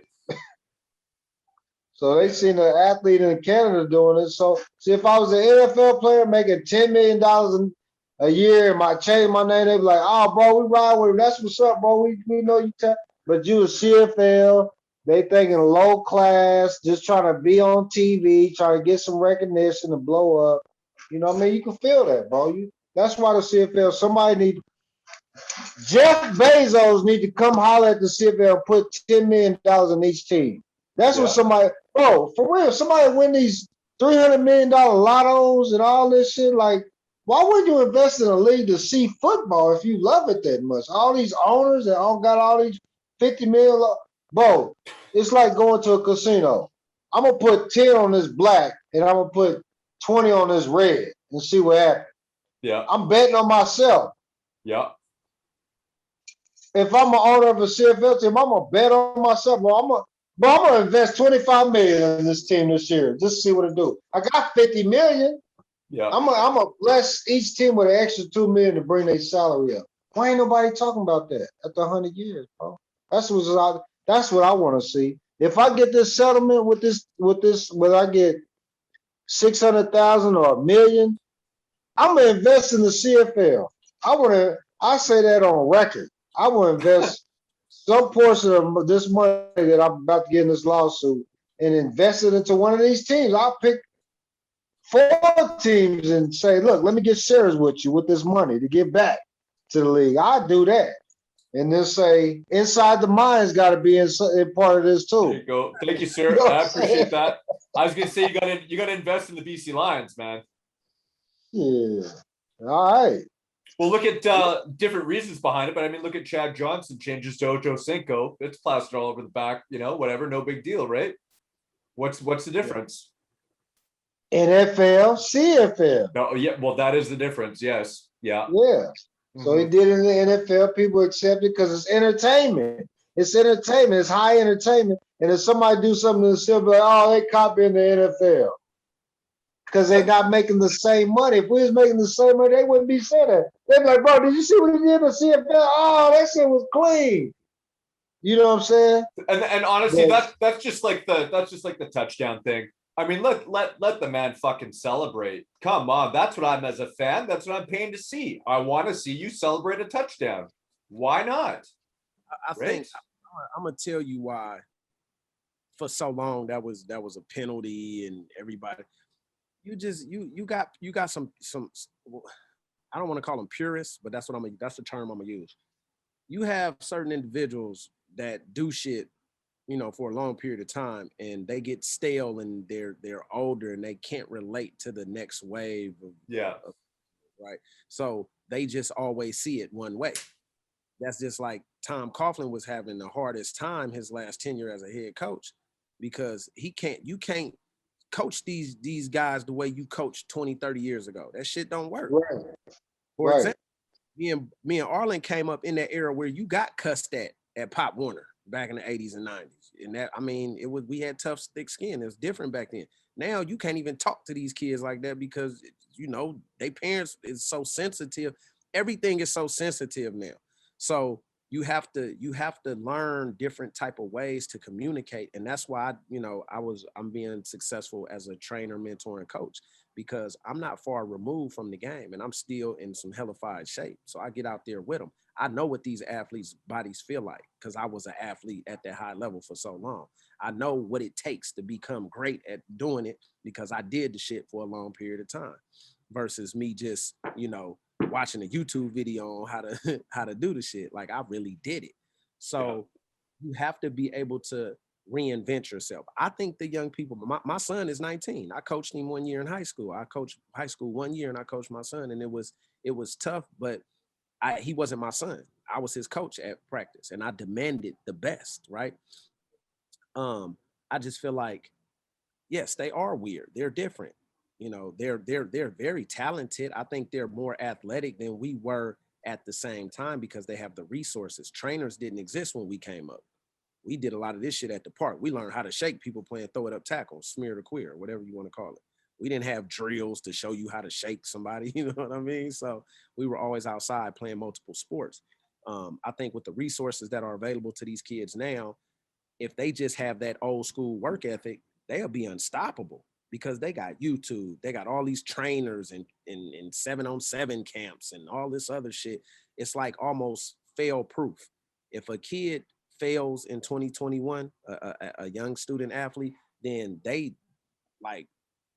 that's like almost unheard of. If they utilize the resources that are available to them, they should never fail because it's just so much available to them at this stage of the game for them to be able to excel. You know what I'm saying? So that's why I just like, even with my coaching, I'm in 6-7 years of coaching, and I'm seeing it. I've seen the change in player from just when we played Arland to now. Like it's weird, man. You guys don't want to put in the work. They want to be consumed with being on Instagram. And before we get off, I kind of wanted to touch on that. I was having a conversation earlier about the NCAA passing the rule about the players being able to capitalize on their likeness and getting monetary awards for their likeness and this and what have you. I do believe that it's always should have been that way. And NCAA, if you're listening, we need back pay. But I do think it could mess the game up because you're gonna have cats with phones on the sideline, Arland. You're gonna have cats. They already so thirsty for attention. These cats rather be on Twitter acting like they're the guy than actually being the guy. It's gonna make it worse. Yeah, I think it's a recipe for something to go. You could go two different ways. I do think these young athletes have been exploited. We've all been exploited. I played Division I college football at Fresno State. I think we all been exploited by the NCAA because they did. They're bringing these games and bowl games bring in goo gobs of money, and we don't see none of that. And then the whole excuse for decades and decades a day. Well, you're getting a free education. No, it's not free. Because if I wake up one morning and decide not to play football, they're not paying for my education anymore. No. It's not for free. So my whole thing is, the players should be compensated more, or you could have just went up on scholarship checks. But I think when you, I don't know, man, I see good and bad on both sides. I see the all you gonna see is all I can do as a dad who has a son in college, Yeah. and see what happens. Yeah. All I can do is say, son, focus on football in school. Yeah. I mean, you're gonna get paid eventually. The school's gonna make sure everybody get the same amount of pay eventually. So don't focus on the money like that. Yeah. Focus on the like the end goal, right? I mean, if you're going to make money, the money will be there to be made when you're ready to make it. Right now, like you said, get through school and Well, I mean, like I said, here's where you're going to run into an issue. Let's say you have we'll use Najee Harris. He's a Bay Area kid, running back, Alabama, which went first round to the Steelers, right? Yeah. So let's go back to when he was at Alabama. Now, a Najee Harris can obviously generate way more money than a running back at Cal Poly or Eastern Washington. So now, now it's turning into one of those things. So I'm waiting to see how this all plays out. It can be good. Some of these young athletes can set themselves up, financially and be set for life before they even graduate college, which is an awesome thing because a lot of these players, and let me say athletes across all different sports, they may not have the pro prospects that some of the other athletes have. So after college, their athletic career is over. So Since you said that, that's something Nick Lewis is working on. It's about monetizing off your stats. I think Damon Allen's doing something like that, or what is it, Athlete Coin? Gotcha. Yeah. You should talk to him before his event this weekend. I think it'd be a great interview. Because we had Nick Lewis on. So got both those cats on. Oh, he already talked about what he's doing with the UFFAS? Before that, I believe. Yeah, he talked about a few things, but he was. Well, they're launching it this weekend. Their launches this weekend. I bet. Yeah. Definitely. But he has a lot of different programs that he's working with that can monetize players like yourself and myself, where our kids can eat off this platform. We did talk about that, actually. Me and him had a conversation. We were talking about that's kind of where me and Ryan, when we talked about this podcast, that's kind of where I envision it to go. It's like we need to have former players on here to talk about, like you gave all yourselves the plugs, and that's what this is for. This Arland Bruce III is more than a guy that used to catch touchdowns, and people need to know that. And I always use when I first got up to the CFL, like I said, I had dreads, mouthful of gold teeth. I got them covered in tattoos. I can recall having interviews early on in my career, and before I started talking, I was perceived to be one way, and then when I started to have the interview and articulate myself, the reporter started looking at me weird, like we didn't expect that to come from that look, Arland. He looked like he from Oakland, and we didn't expect him to articulate himself. Yeah, how you feeling right quick? You know what I'm saying? So that I really kind of laughed on the inside about that, and I was looking forward to those reactions, because just because we from a place does not mean that we are ignorant and we're not intelligent. So you can't judge a book by its cover. So that's right. That's one of the main goals of for me, my vision in terms of bringing on former athletes is to put your plugs out there. Let people know what you got going on post-football career. Let people know that you're more than just somebody that was entertaining people in the stands, because you're not Arland Bruce III, the football player. You're Arland Bruce III that happened to play football. That's one of your. And got fined a lot. So I remember I got fined $4,000, $3,500, $1,500 for the Spider-Man mask, for the Michael Jackson, man, for the socks. Oh man, I got fined probably every week, bro. They getting a letter about my dress code, but I mean, whatever. You got a letter about your dress code? I used to get fined all the time. You're not showing enough white. What? Now they go out there with all black, everything. Oh man, I'm so mad about it. Hey, Marsh. Man, they used to come to me every warm up. Oh, you cannot wear that. Oh, you gotta bring your socks up. I'm like, man, come on, let me stretch, man. Let me warm up for the game. That's Right. You awesome. know, they be on me, bro, because my dress code was so sweet, they could not stand it. Tell me, Dante, this is not the Dante Marsh rule. This is the Canadian Football League rule. Better show the right amount of white on them socks. Marsh, speaking about your dress code, I saw your white Nikes last night. The picture with your suit that looked really good. That was good. I was gonna comment, but I was like, I'll just leave it. Change it up, man. I clean up well. I will say Yeah. that. That's gonna be the first time I ever saw somebody with a white pair of, Nike sneakers on with a suit. I've never seen that before. You did that last night, and it looked excellent. My homeboys did it back in the 90s. Like, remember when the patent leather Jordans first came out, Arland? Cats Yes, was sir. prom in the tux with the J's on. So yeah. Oh yeah, my son's up on it. He do that. So Hey, I wear Stacey Adams though with my suits. I got Stacey Adams, but I'm telling you, Arlen, man, them tennis shoes were so comfortable, dog. And I wore some Chuck Taylors with a suit before, some low top ones for sure. the dress shoes after a few hours, man, that shit ain't no good on your feet, man.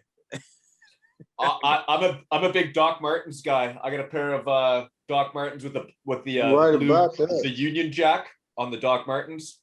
Looks sick. I'd pull them out, but they're in the other room. But anyways, You already know it. So yeah, man, Arlen, we're gonna have to get you back on here too, man. I'm a what we can do, Ryan, what we talked about before, we'll get a 2011 BC Line Grey Cup team reunion with some of the guys. yes, sir. We got to get on that. I think that'd be dope. Yeah, we got to get on that soon. So y'all gonna be at the Great Cup December 12th? I'm gonna get up there, man. What's the border like? Got to be vaccinated. I won't be coming. No, I don't think it's gonna be like that in August or September. I hope not. Because that's that's the route they're going down right now. There won't be anybody coming across the border anyways by by driving over without being vaccinated. I'm talking about flying. I don't know, man. I don't know. Violating all your HIPAA. All your personal rights are out through the fucking window if you're not vaccinated. They can't do that. And there's so many lawsuits right now. A bunch of colleges try to tell students they couldn't come back to school because they weren't vaccinated. There's a bunch of lawsuits for that. So Well, I haven't got a shot. I'm good. I'm all right right now. I didn't have a shot when I scored that 100-yard touchdown. Arland, one more thing quick before we head out. Since you're in Edmonton right now, what do you think about the name change to the Elks? Oh, I love it. Okay. I love it. I think it's good for nature, and if you ride around here, you'll see a lot of moose and elks on the highway in Alberta. Yeah. So I think it's good for the country. It's a nature name. It's not nothing that's derogatory. Yeah. I think it's fitting. I actually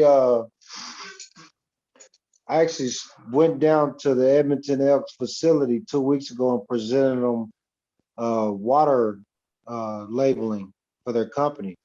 Nice. So I made 5 sparkling bottled waters and hand sanitizers to match with it. Yeah. And took it to the president, Chris Preston, the president and CEO of the company, and talked to his advisor, Courtney Clace. And they're reviewing if they want to put it in Circle K's or at their stores right now. Nice. So I'm working with them, and I also have a limo service that I'm gonna be working with them during the season. Their first game is August 7th. Commonwealth. That's right. Yeah. I don't like the name changes. I'm sorry. Yeah, Dante, I'm kind of with you on that. The one thing I did look at the emblem. Go look at the helmet. That helmet is nice with I'm saying this is what I'm saying, Arlen. It could be nice. I'm just saying.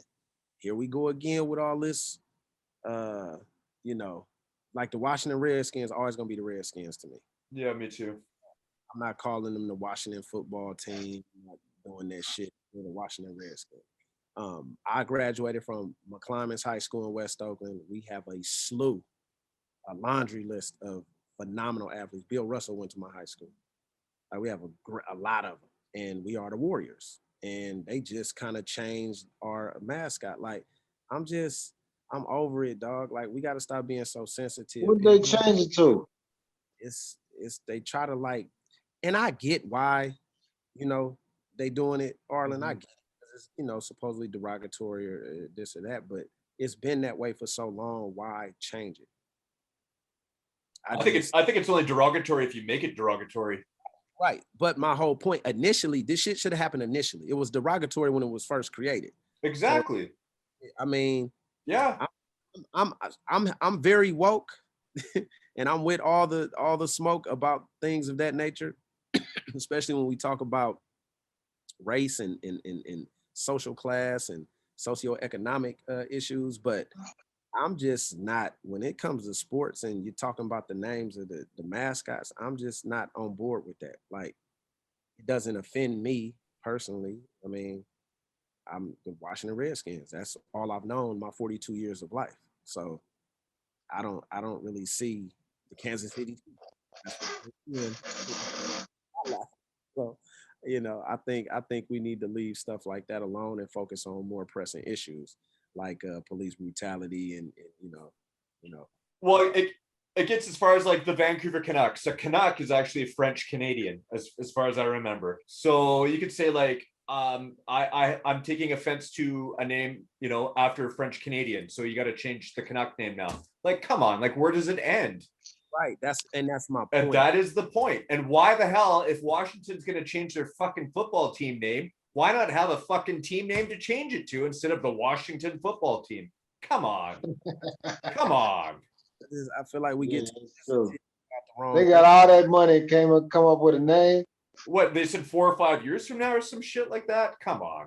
I'm just, like I said, the Eskimos, I don't see nothing derogatory about that. In fact, it actually brings awareness to Eskimos because I was so, ignorant to the fact of just like the demographic prior to coming up to Canada. I didn't really know too much about Canada. I knew about Jeff Garcia, Doug Flutie, Warren Moon, a couple guys, and Rocket Ismail, but I didn't really know. I thought all of Canada was hella cold. People lived in igloos, and because I didn't know, right? Yeah.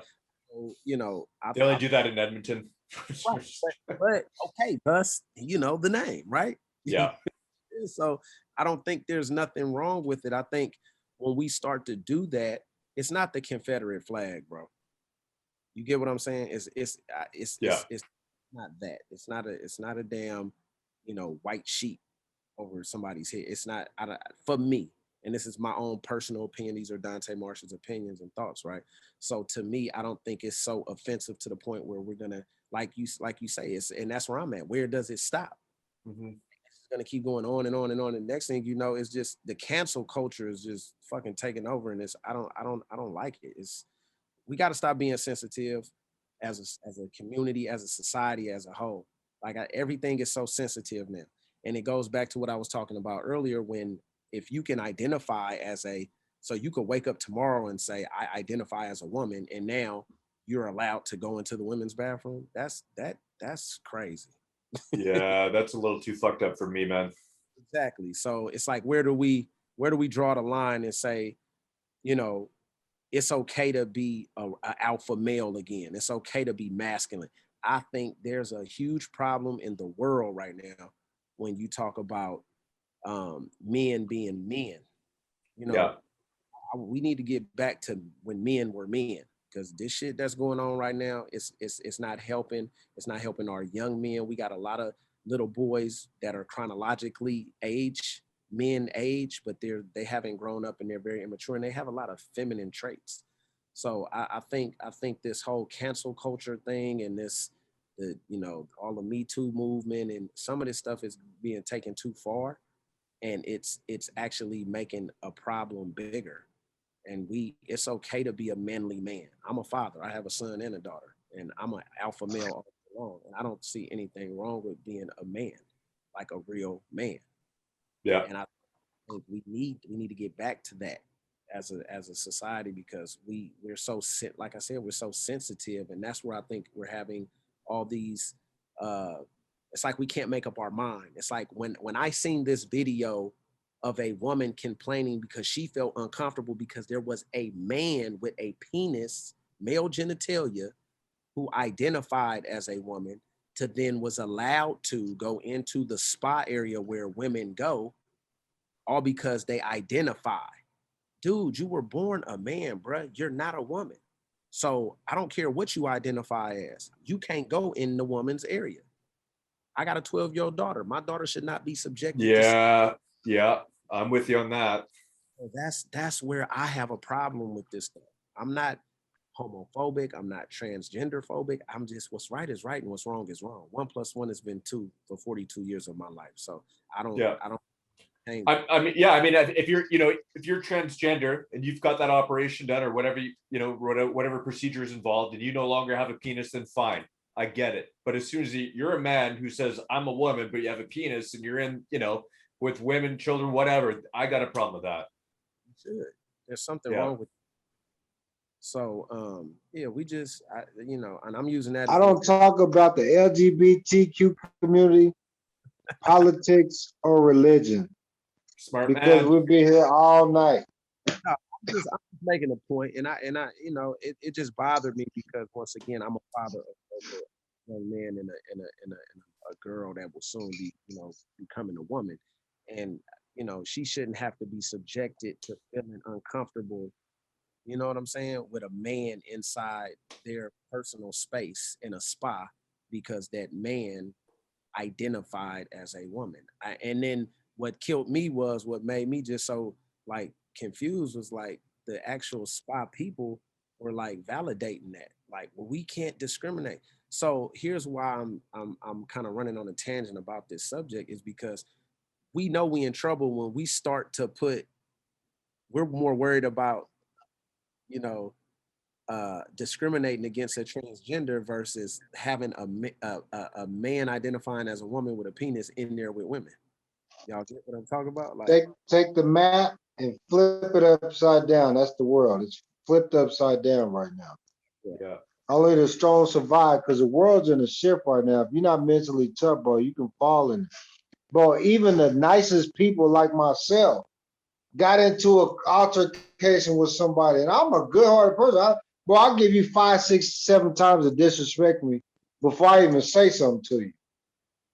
You know what I mean? But the world is in a shift when I'm like, damn, how am I getting into it with these people? I don't even bother nobody. You feel what I'm saying? Yeah. 13 years of hard work and watch film 80 hours a week or more. How you gonna tell me? Because you went to theory of football, you think you know how to run a post corner? You know what I'm saying? Hold up. You think you know how to play cover 2 when there's 3 seconds left? You know what I'm saying? You know what I mean? Right. I tell you, the world's in the shit, bro. People ain't getting it. You got to be mentally tough now, fam. You know what I'm saying? Because there's a lot of mental illness going on out there, fam. Definitely. Male and female, old and young. Definitely. Yeah. Well, man, we're gonna get you back on, Arland, man.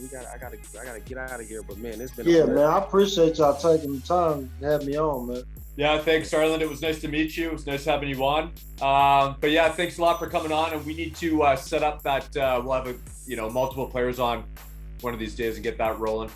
Definitely. That's great. Please send me your email so I can send those cases out to y'all. If y'all want to get private label, send me an email about how we can get a mock one set up.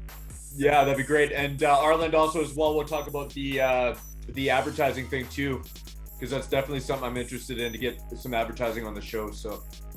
Oh, guarantee. Whatever you would like, man, just send me an email. I'll reach out to my people and I'll get back with you in a day or so. Awesome. Thanks very much. I appreciate that. Good thing, Ryan. Dante, nice meeting you. Man. Thank you. Thank you for joining us on this episode of Inside the Minds podcast with Dante Marsh and Ryan Hyde. Check out our Facebook, YouTube, and Twitter accounts to see our upcoming show announcements, links to our previous shows, and sound bites. And don't forget to hit that follow button while you're there. Hey, this is Logan Bandy. Hi, this is Zane Frazier. This is Art Jimerson. Chris Rainey. This is Boots Electric, and thank you for joining me on my special guest spot on Inside the Minds podcast, where everybody wants to be if they're smart. Good field position start, play action. Burr's going to load it up, but he's short on the throw. Intercepted. Dante Marsh has his 30th career interception and a good return back into Ottawa territory. Well, the usually strong-armed Henry Burris comes up short.